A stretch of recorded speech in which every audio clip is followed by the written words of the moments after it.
শেষ হলো ত্রয়োদশ জাতীয় সংসদ নির্বাচনে প্রার্থীদের মনোনয়ন যাচাই বাছাই। প্রাথমিকভাবে প্রার্থীদের সংখ্যা চূড়ান্ত করেছে নির্বাচন কমিশন। যাচাই বাছাই শেষে ঢাকার ২০ আসনে ২৩৮ জনের মধ্যে বৈধ ১৬৩ জন প্রার্থীর মনোনয়ন, বাতিল হয়েছে ৭৫টি।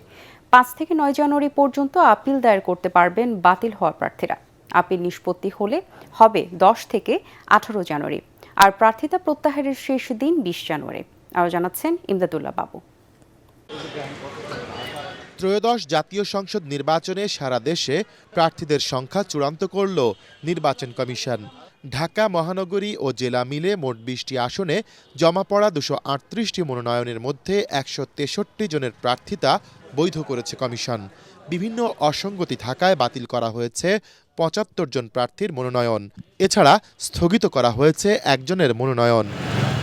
রোববার রাজধানীর ইটিআই ভবনে ব্রিফিংয়ে ঢাকা জেলার আঞ্চলিক নির্বাচন কর্মকর্তা ইউনুস আলী জানিয়েছেন, রিটার্নিং কর্মকর্তার সিদ্ধান্তের বিরুদ্ধে সোমবার থেকে আপিল করতে পারবেন প্রার্থীরা।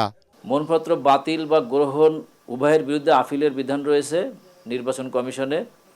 আগামী ৫ থেকে ৯ জানুয়ারির মধ্যে বাতিল বা গ্রহণের বিরুদ্ধে সংশ্লিষ্ট প্রার্থীগণ রিটার্নিং অফিসারের কার্যালয় হতে আদেশের কপি সংগ্রহ করে যথাযথ পদ্ধতিতে আপিল দায়ের করতে পারবেন।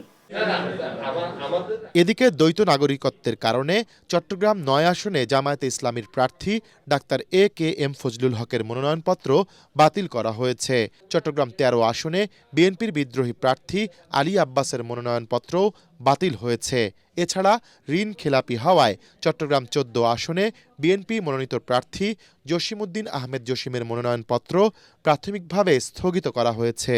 খুলনার ৬টি আসনে জমা দেয়া ৪৬টি মনোনয়নপত্রের মধ্যে ৩৫ জন প্রার্থীর মনোনয়নপত্র বৈধ হয়েছে।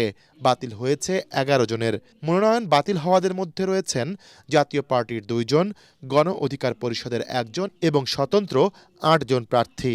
খুলনা ২ আসনে প্রার্থীদের মনোনয়নপত্র যাচাই বাছাই শেষে ৪ জন প্রার্থীর সবার মনোনয়নপত্র বৈধ হয়েছে।